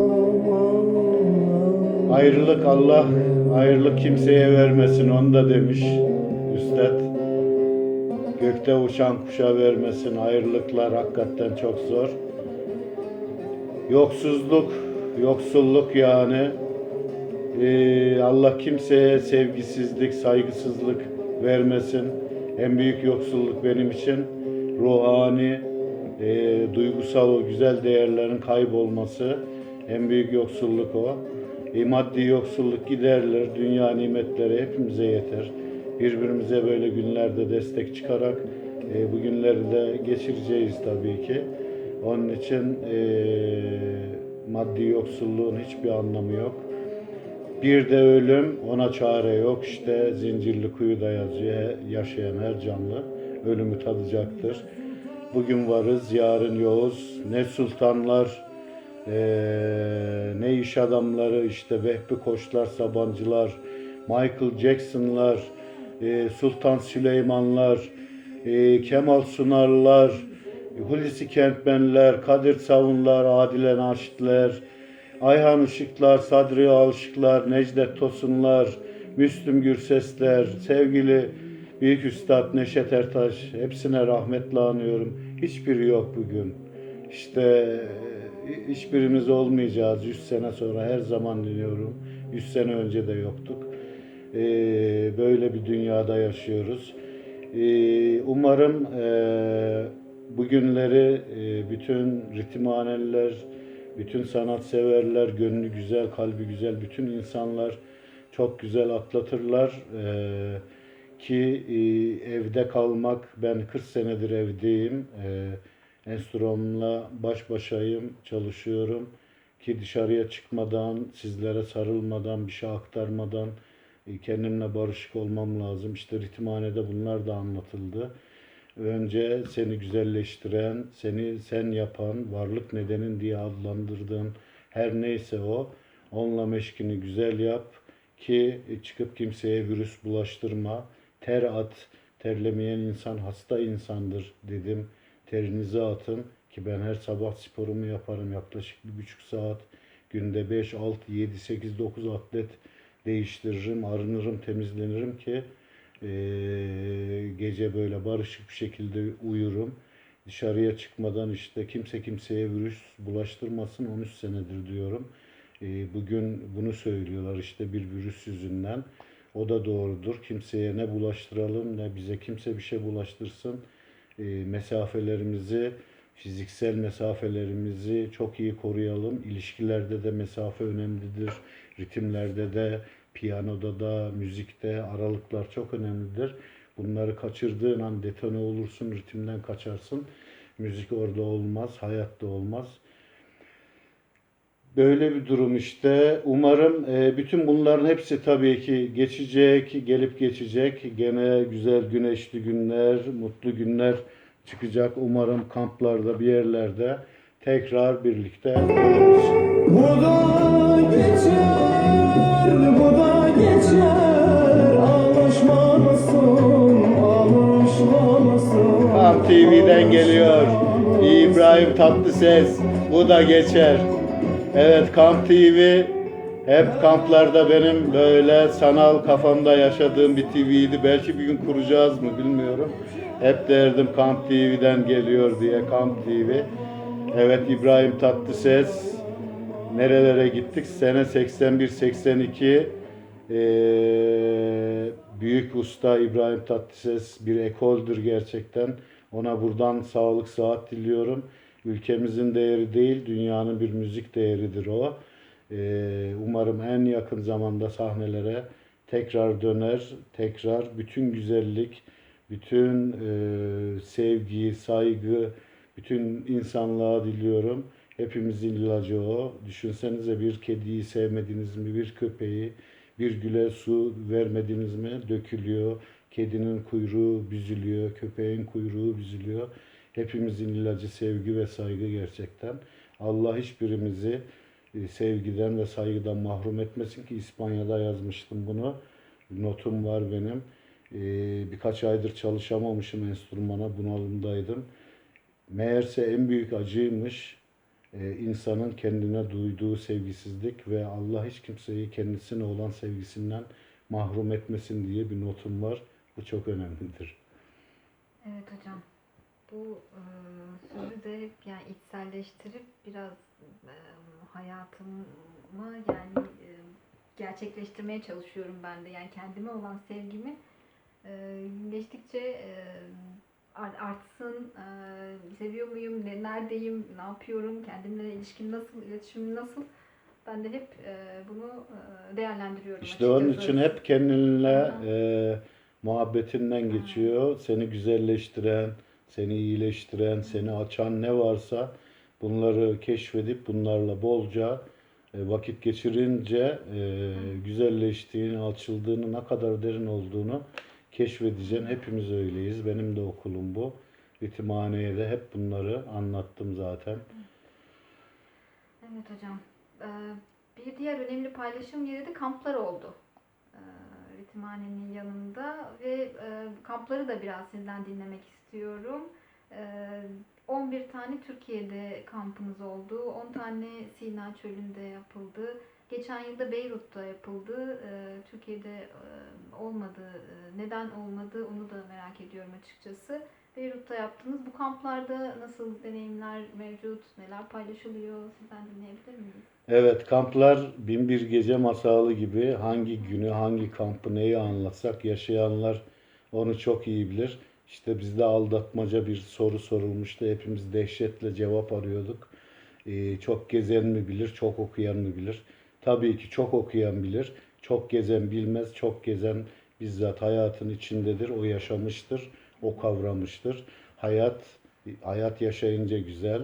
Ee, Yaşayınca da kavruyorsun. Bilgi hikayedir, bilgi akıl işidir. Ben gönül adamıyım. Her şeyi gönül gözüyle görmeye çalışan bir insanım. Onun için hep diyorum Allah aklınızı fikrinizi alsın. Hepinize gönül versin. Çünkü aklın hesabı vardır. Akıl hesap yapar, akıl kariyerle uğraşır. Gönlün öyle bir derdi yoktur. Gönül sonsuzluktur, gönül aşktır. İşte bu gönülde, Sina'da bu kamp olayını çok sevdi ve ülkemizde ilk defa, darbuka tarihinde ilk defa böyle bir ritim ve sanat kampı gerçekleşti. Çok büyük paylaşımlar oldu orada tabii ki. İşte son albümde daha çıkmamış bir sürü ritimlerimi, geçmişte bulduğum bir sürü ritimleri paylaştım. Resim workshop'undan tutun, seramik workshop'u, tiyatro, yoga, pilates, bir sürü workshoplarımız gerçekleştirdi. Orada kimler geldi? Büyük ustalar geldi. Fabrizio Casal geldi. Saksafon ustası, büyük kompozitör. Babek geldi. Devlet sanatçısı Azerbaycan Büyük Ses. Şehriyar geldi. Tarda, Elnur geldi. Kemanede Azerbaycan'dan. Manos Yunanistan'dan geldi. Hristiyan Azem, Meryem İspanya'dan flamenko dansını geldi, öğrettiler. İşte gecenin bir saatinde birisi geliyor diyor hocam Colorado'dan bir aile geldi sahneye davet. Birisi diyor Rusya'dan bu geldi, biri diyor Arjantin'den bir hanım geldi bir şey çalıyor. İşte Japonu, Amerikalısı, ne bileyim bütün Avrupa ülkelerinden insanlar ülkemin insanını, ülkemin kültürünü keşfettiler, yaşadılar. Çok büyük paylaşımlar oldu. Gündüzleri workshoplarda antrenmanımı yapıyorum. Yeni bir ritim buluyorum. Müthiş bir hevesle gidiyorum. Herkes orada toplanmış bir grup. Onlara ritmi naklediyorum. Melodisi geliyor. Melodiyi işte Serkan'la geçiyoruz. Orada Serkan oluyor. Başka birisi oluyor. Onlarla geçiyoruz. Akşam müthiş bir ışık, müthiş bir sound sistemi. Bu arada Çözüm Müziğe çok teşekkürler ediyorum. Sevgili Ahmet Bey'e bize 2016'dan beri destek oldular. Müthiş bir sound sistemimiz, ışık sistemimiz vardı. Kemal Paşa'ya buradan candan teşekkür ediyorum. Sevgili Kemal'e ve Savaş'a sabahlara kadar o sound sisteminin başında en güzel sesi ayarladılar. Dünya insanı çok şoke olmuştu, ülkemin insanı. Böyle bir organizasyon, böyle bir güzellik karşısında. Biletler iptal edildi, çok kişi biletini yaktı, gidemedi, kaldılar. Ve konserler verdik işte. Sevgili Güre Belediye Başkanı, eski sonra da Edremit Belediye Başkanı canım dostum Kamil Saka'ya buradan teşekkür ediyorum. Bize çok büyük destekleri oldu. Müthiş konserler verdik. Tuncel Kurtiz gecenin bir yarısında kampımıza daldı. Şeyh Bedrettin Destanı okudu. Sonra 2 tane konserimize çıktı. Birlikte meşklerimiz oldu. Onu burada saygıyla anıyorum. O kadar şey yaşadık ki, o kadar çok şey yaşadık ki bir ülkede cereyan eden ilk defa böyle bir kültürel bir aktivite dönüyordu. Bir sürü şeyi gerçekleştirdik ve geçen sene sevgili Kamil Saka seçilememiz zannediyorum ve öksüz kalmıştık. Yapacak alan, ülkemde kamp yapacak alan bulamamıştım. Sorunuzun cevabı ve benim manevi annem ilan ettiğim büyük ses Feyruz'un ülkesinde Beyrut'ta kampımızı yaptık. Muhteşem geçmişti. Oraya da bir sürü ülkeden katılımcı oldu. Müthiş bir kamp olmuştu. Umarım bu sene her şey düzelir olur. Yer de ayarlarız. Çünkü böyle bir organizasyonu gerçekleştirmek için bir belediyenin veya Kültür Bakanlığı'nın, bu arada ben büyük bir kültür turizmine neden olmuşum. Bu ülkeye 40-45 ülkeden insan gelmiş hem ritimhaneye hem de kampa. Düşünsenize Kaş'ta, burası üniversite değil, burası bir kurs yeri, darbuka kurs yeri. Ya burası ODTÜ değil, burası Boğaziçi değil, bura bilmem ne değil. Ne demek 40-45 ülkeden insan biletini kesip sadece Mısırlı Ahmet'in tekniğini, ritimlerini öğrenmeye geliyor, kampını yaşamaya. Bunun için bu ülkenin kapısını açıyor. Ama Kültür Turizm Bakanlığı'ndan bir tebrik mesajı bile gelmedi bize. Biz bırakın desteği, böyle bir şey bile duymadık. Hiçbir markadan, hiçbir kimseden bir destek duymadık. Yine sevgili Kamil Saka'nın desteğiyle 11 tane kamp yaptık işte. Ondan sonra 10 tane kampı da Sina'da, bu da çölde yapılan tarihte ilk defa bir darbuka ritim kampıdır. Oraya da yine dünyanın bir sürü ülkemden insanlar katıldı. Çölün ortasında benim yıllar önce yaşadığım macerayı oraya gelen bütün ritim severler, onlar da yaşadı. Onlar da tattı. Çok şükür ben hayattayken, ölmeden önce bunları, birikimlerimi, yaşadığım bütün bu 41 senelik sanat hayatımı çok küçük bir zaman diliminde hepsiyle paylaşmaya çalıştım. Ben helalleştim. Yani ben ölmeyi hak ettim aslında, biliyor musunuz? Yani bütün ideallerim, bütün ne dilediysem hepsi fazlasıyla gerçekleşti. Ben şu an ekstradan yaşayan, büyük düşünür Yunus Emre ne demiş? Mal da yalan, mülk de yalan. Biraz da sen gel oyalan. İşte ben de oyalanıyorum. Sizler gibi, hepimiz gibi. Böyle bir süreç, kamp süreci de. Hocam hep ilklerden bahsediyoruz. Ve sizin bir teknik icat etmeniz, onu paylaşmanız, onu ritim okulunda pek çok insana ilham olmanız, aynı zamanda bu kamplar ilk defa yapılan pek çok şeyden bahsediyoruz. Ve sizinle birlikte de, sizin bu tekniğinizle birlikte de aslında eşlik enstrümanı olan darbuka bir solo enstrümana dönüştü. Darbuka ile ilgilenenlerin sayısı da arttı. Bana o kadar mesaj geliyor ki, o kadar hayır dua sağlıyorum ki herkesten. Çok şükür, çok şaşkınım, hala anlamış değilim. Ben kendi varoluşumla uğraşırken, kendi sesimi bulmaya çalışırken o bütün dünyaya yansımış. Sevmişler, beğenmişler. Benim hiçbir burada etkim olmadı, ya hiç kimseye demedim benim tekniğimi çalın. Halbuki 2 tane çok değerli bir teknik vardı. Türk tekniği, fiske tekniği ve Arap tekniği, tek parmakla çalınan. Ya bunların da yaşaması lazım. Bunlar da çok değerli tarih. Ama büyük çoğunluk bu tekniğe geçmiş. O tekniği öğrenen çok sayıda insan var ve aynı zamanda tabii bu tekniği öğrendikten sonra bir anda biraz hayatları oluyor. belki de darbuka hayatlarını değiştiriyorlar. Şurada ama önemli olan bir nokta var. Yani sizin tekniğinizi öğreniyorlar ve sizin tekniğinizle ilerliyor olabilirler tabii ki.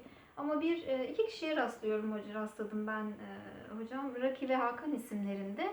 E, Şimdi sizin tekniğinizi görüyorum videolarında ama Split and Finger isminde İngilizce olarak söyleniyor ve Mısırlı Ahmet denmiyor hiç. Yani öyle size bir anma söz konusu değil.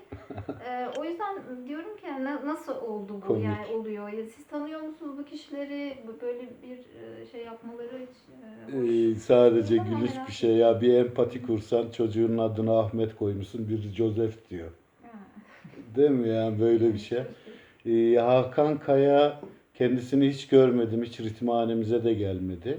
Zaten çok gelmeyen insan var. Videolardan falan bu tekniği öğrenmişler. Ki çok mutluyum. Paylaşmanın mutluluğunu yaşıyorum. Ne güzel. Harika. Hakan Kaya'nın bana birisi videosunu getirdi, bir talebem. Hocam bakın sizin tekniğinize böyle diyor. Kesinlikle biliyordur bana ait olduğunu. Bile bile insan, mesela bizde de bir söz vardır, hani bilmemek ayıp değil, öğrenmemek ayıp da ben öğrenmemeye de ayıp demiyorum. Bir şeyi öğrenmek istemezsin, öğrenmezsin. Ama bilip öğrendiğin halde gerçeği başka bir şekilde aksettirmen çok büyük bir ayıptır tabii ki. Onun adına üzgünüm. Benim birilerinin adını anmasına benim hiçbir ihtiyacım yok. Öyle bir derdim yok. Ben talebeyim. Ben hiçbir şeyim zaten. Ben kendimle uğraşan, kendi tekniğimi çıkarmışım ve onun talebesiyim. Benim hiç kimseyi, bunların hiçbiri yoktu daha dünyada, belki de 41 sene olmuş. Doğmamıştır belki de o zaman, tekniği bulduğumda belki 2-3 yaşındaydı bunlar, bilmiyorum. Nasıl böyle bir delalete düşüyorlar.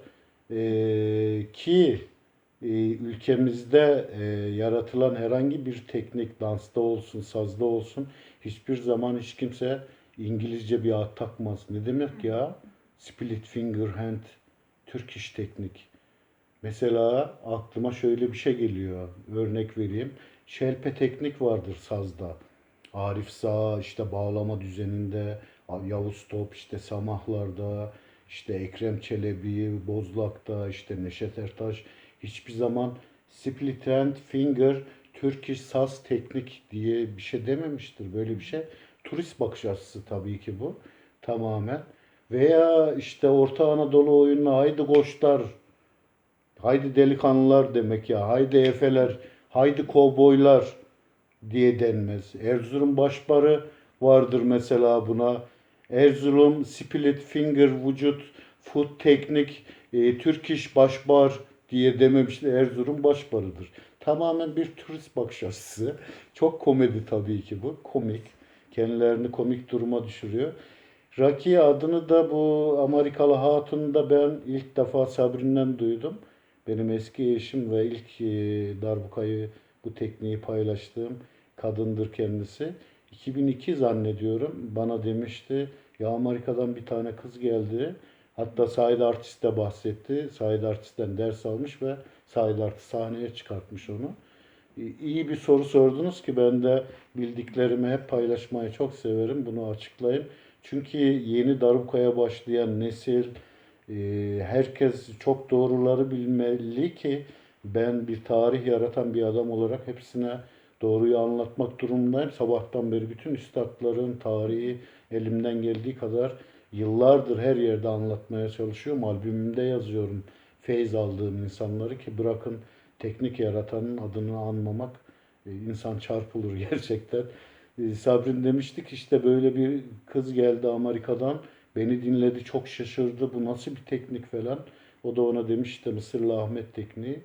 Neyse, zannediyorum 2009-2010 yıllarıydı hatırlıyorsam. Ritimhanemize gelmişti. Dünyadan herkes geldiği gibi, herkese açık orası. Hepsi, bütün ritim sever, sanat sever, çay içmeye gelen başımızın tacı olmuştur. Geldi, benimle tanıştığına inanamadığını söyledi. Nasıl bir teknik yaratmışsınız. Kendisi bütün bunları söyledi. Çok sağ olun dedim. Çok teşekkür ediyorum. Derse girmek istedi. 2-3 kere girdi. Hatta birisinde ben onu sahneye oturduğum kürsüye çıkarttırdım. Solo çalmasını istedim. Onur etmek istedim. Hatta dedi ben vejeteryanım. Deri darbuka çalmıyorum. Aa, çok şaşırmıştım ilk defa. İyi dedim, o zaman plastik çal da ben plastiği sevmiyorum dedim. O da plastikle sahil artistin tekniğini öğrenmiş o zaman. Birkaç tane de hareket, o öyle bir şeyler yaptı. Neyse, mutlu oldu. Bir sene yaklaşık sonra kardeşim bir iki talebe videosunu getirdi. Hocam dedi, bizim ritimhaneye gelen işte bu Amerikalı hatun sizin tekniğinizi anlatıyor. Ama diyor split and finger teknik, split and finger Turkish teknik diyor. Çok yanlış bir şey. Aynen baktığımda aynen bunu yapıyor. Up, down, up, down, up, down. One, two, three, one, two. Çok şaşırmıştım ve üzülmüştüm. Şimdi Amerikalı bu turist hatun niye böyle bir şey yapıyor? Hepsini biliyor ki Bünyamin de benim talebemdir. 2005-2006'da her sürekli gelip otelin lobisinde görürdüm onu. Çok çok mülayim. Çok dualarını da almışımdır onun. Hocam, pirimiz, bir öğretsenize bize bu tekniği, bu nasıl bir sürat, nasıl oluyor? Ona da göstermiştim. Evinde de misafir olmuştum. Birlikte hatta Taksim'de yer açmışlar. Ve hangi ülkeye gitsem, Japonya'ya, Avrupa'nın hangi ülkesine, bu da gidiyormuş, workshop veriyorlar. İşte ben tekniğimi anlatıyorum, nasıl bulduğumu, bütün tarihçesini.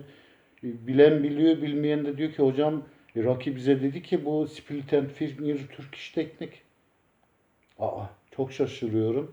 Müthiş bir bilgi kirliliği. İnanamıyorum tabii ki. Şimdi bu Amerikalı tabii, ben de bu ülkenin çocuğuyum. Bu ülkemize bakarsanız zaten misafirperverliğinden, sabah kahvaltısından, 700-800 tane makamından, bozlağından, barabından, Diyarbakır'ından, Erzurum, Bitlis, Hakkari, halk oyunlarından, Efes'inden, Ankara'sından, Bozlağından, Karadeniz'inden, yemeğinden, kebabından, tatlısından, fıstıklarından, kültür zengini Hitit, Frigya, Asur, Sümer, Selçuk, Bizans, Osmanlı İmparatorluğu'nun bütün damıtılmış kültürlerinin dünyanın en yüksek, en derin tarımın bulunduğu ülke olarak bizler o kadar mütevaziyiz ki, misafirperveriz. Herkese kucak açarız. Ben onun ülkesine gitmek için bu kadar dosya, kağıt istiyorlar. O elini kolunu sallaya sallaya geliyor. Başımızın tacları, biz misafirperveriz. Gelmiş burada ritimhane de açmış. İşte birlikte çalıştırıyorlar. Ne güzel, mutluluk verici. Çok sevinirim yani. Darbukaya sahip çıkan hepsi benim ailemdir. Ama şimdi bu Amerikalı hatun aldığı kültüre bakınca, Amerika 1500'lerde keşfedilmiş, 1492. O İngiliz gitmiş oraya, bir sürü oranın yerli halkını yok etmiş. Kızılderili. Onları tanımak çok isterdim mesela. Binlerce yıllık kültür. Bize de kovboy filmlerinde Hollywood'un gönderdiği kovboy filmlerinde tarih tamamen çarpıtılmış ki ben şu an gerçek tarihleri okuyunca öğreniyorum. Çok üzülüyorum. Beyaz adam, kovboy, masum, oranın yerli halkı da canavar olarak gösterilmiş. Halbuki tam tersi. Şimdi bu kültürden sorulmuş, hamburger kültürüne sahipler. Hiçbir kültürü yok. Ben hiçbir ülkeyi, hiçbir şeyi küçümsemem. Her şeyde derinlik ararım ki orada da çok dostlarım, talebelerim var. Ama şimdi böyle bir sen benim tekniğimi anlat. Bundan ekmeğini kazan. Bundan prestij yap ve adını başka bir şekilde an. Yani yemek yediğin tasa, bizim Türkçe'de çok affedersiniz çiş yapmak derler. Umarım bu röportajı duyar, o kesinlikle beni sıkı takipte. Çift darbukaya acaba ne diyecek bu şahıslar bilmiyorum. Double split hand finger Turkish American national teknik mi diyecekler bilmiyorum. Daha buna ad koyulmadı. Herhalde onu da düşünüyorlardır. Artı bir de şuna, bu 8-10 senedir benim tekniğimi çalan Ve dünyada bütün ülkelere gidip konser veren, bu insanın organizasyonu yapan insanlar, ülkemde o kadar güzel darbukacılar var ki. Hiçbirini çağırmadıklarını görüyorum mesela. Hani bu organize darbukayı çok sevdiğini düşünüyorum. Hani Rocky'yi tek tanımış gönderiyor. Şimdi Rocky benim tekniğimi çaldığı için, onu öğrettiği için söylemiyor. Bu ayrı bir şey de Levent Yıldırım var, efsane. Hiçbir zaman onu da aramamışlar. Mesela onun şirketi. Artık kimse arkasındaki, Amerika'daki. Veya benim talebem var, Ezgi. Bütün saymasıyla, her şeyle benim tekniğimi en muazzam öğrenen kadındır sevgili Ezgi. Onun bunların hiçbir organizasyonunda yer almadık. Bu kasten bir organize tarafından, garip bir şeyler tarafından, mevzu darbuka da değil, kadın olması da değil. Artık her neyse onlar onu çok iyi biliyor. Çok ayıp. Ben bir an önce bu röportajı dinledikten sonra umarım sayfasında yayınlar. Özürünü diler bütün dünyadan, benden dilemesin. Benim böyle bir şeye ihtiyacım yok. Ki yanlış bilgi verdiği için biliyor zaten benim tekniğim olduğunu. Der ki bu Mısırlı Ahmet tekniği, herkese ben yanlış bilgi verdim, düzeltiyorum. Bilmiyordum, unutmuşum, istediğini desin. Umarım Allah doğru yoldan kimseye ayırmasın. Hakka hep göndermek lazım. Yoksa haksız duruma düşersiniz. Hak katında o da çarpılma demektir. Allah kimseyi çarpmasın. Çarpması çok kötü olur Allah'ım.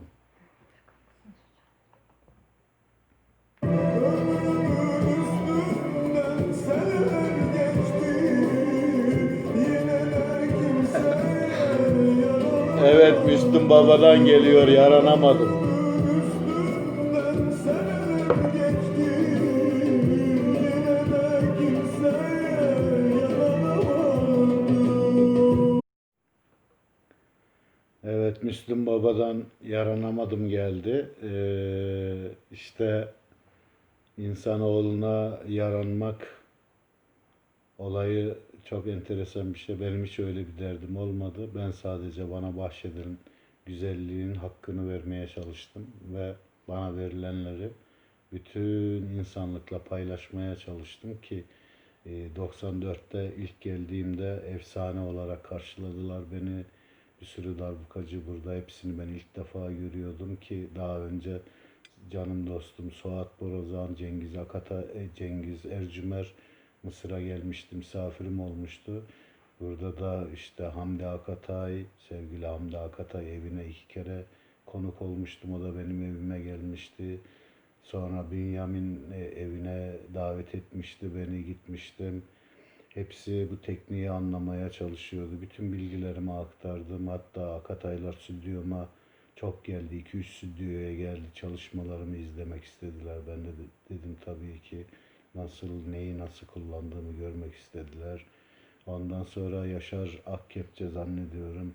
O geldi, tanıştırdılar benimle, dediler. Kayıttaydım ben stüdyoda.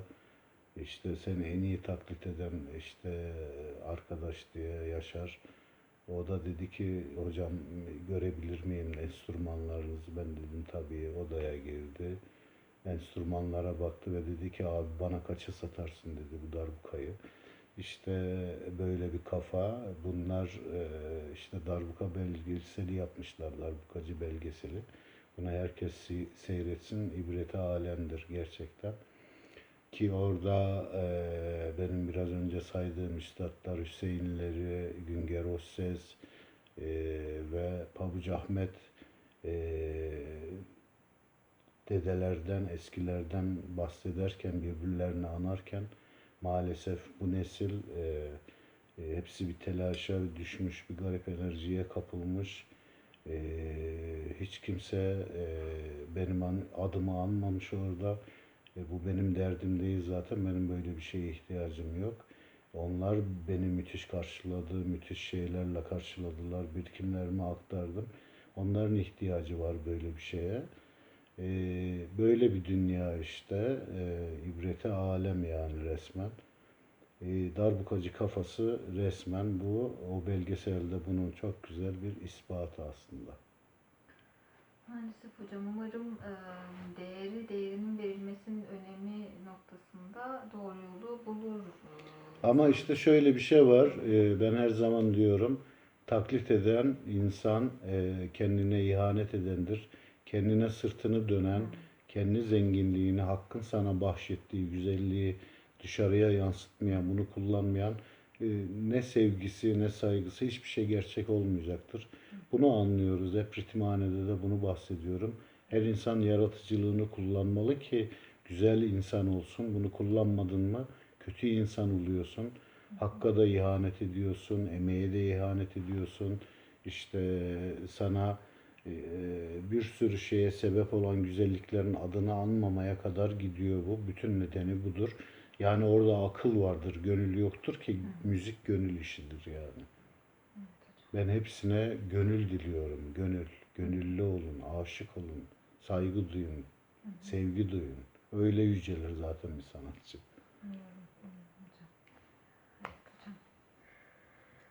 Son soruma geldim.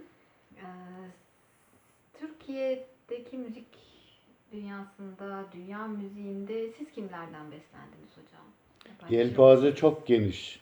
Gözümü açtığımda en başta bahsettiğimiz, ilk duyduğum Murat Çobanoğlu, Aşık Reyhani, Kör Aşık, Binali Selman, Neşet Ertaş, Hacı Taşan, Çekici Ali, Muharrem Ertaş, Ekrem Çelebi, Bahri Altaş, Bozdak'ta sayıyoruz.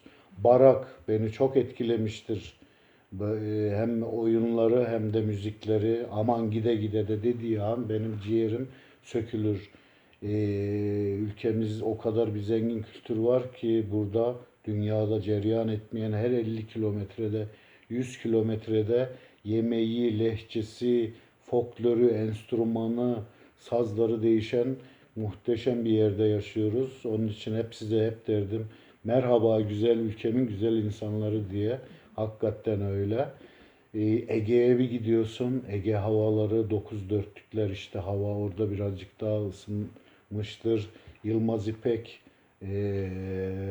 çok etkilemiştir beni bağlamada tabii ki. Geliyorsun sema havalarımız vardır. Arif Sağ, Yavuz Top, Muhlis Eroğlu bunların sema havalarındaki icraatları Sebahat Akkiraz ki o zaman çıkmıştı. Ben de 2 kere eşlik etmiştim kendisine. Hem Hacı Bektaş'ta Ankara'da yaşarken daha hem de Tokat'ta iyi hatırlıyorum bunları bak aklıma geldi. Müthiş beslemiştir. Karadeniz'e bir gidiyorsunuz. Havalar birazcık daha soğuk 7-16'lık oluyor. Tak tak tak gidi, tak tak tak gidi, tak tak tak gidi. Müthiş orada da çok başka bir kültür etkilemiştir. İşte Kars'a gidiyorsunuz. Terekeme havaları, Azeri havaları, ondan sonra Bingöl'e gidiyorsunuz, Bitlis'e gidiyorsunuz. Zaten böyle bir ritim var. Boleryas'ta tam tam tam gidi tam gidi gidi 1 2 3 4 5 6 1 Boleryas'ta ve birleştirmiştim kampta bunu. Yapmıştık Hayati Hoca ve Hristiyan Azem'le. Ülkemizde bunlar Mısır'a gittiğimde Ümmü Gülsüm abi de zaten Abdülvahap, Abdülhalim Hafız, Feyza Ahmet, bestekarlar Beli Hamdi, Muhammed Mugi, bir sürü daha insan, Feyruz'un oğlu Ziyad Rahbani, bunlar beni çok etkilemiştir. Esmahan efsanedir Lübnan'dan. Ferit Eratraş efsanedir. Ondan sonra dünya müziğine başladık. İşte Pacadolusio Flamenco'da. Ondan sonra Aldi Meola, Pacadolusio Aldi Meola ve John McLaughlin'ın evet 1986-87'lerde ilk bunları dinlemiştim, etkilenmiştim. Sonra Larry Cornell dahil oldu zaten bu gruba. Ondan sonra işte sevgili Nebil Fettel Mısır'da onun katkılarıyla caz müziğiyle tanışmıştım. Davulun dedelerinden Bettridge, onu tanımıştım, çok etkilendim. Sonra Steve Gadd, sonra Davey Vogel, sonra davulda Dennis Chamber, Vinnie Colaiuta, bütün bunlardan müthiş etkilenmiştim. Jaco Pastorius basta çok etkilemiştir beni. Ondan sonra Jimi Hendrix gitarda, oh my god, çok etkilemiştir. Hep soluduğum Billie Holiday, cazın dedesi Billie Holiday. Kaç gece, kaç gündüz susmadan dinlediğim önemli bir sestir. Cazın, gerçek caz deyince akla gelir zaten direkt Billie Holiday. Ella Fitzgerald'ı zaten es geçemem. Nina Simone'u es geçemem. Louis Armstrong es geçemem. Trompette Chet Baker. Vay vay vay. Ondan sonra Miles Davis efsanedir.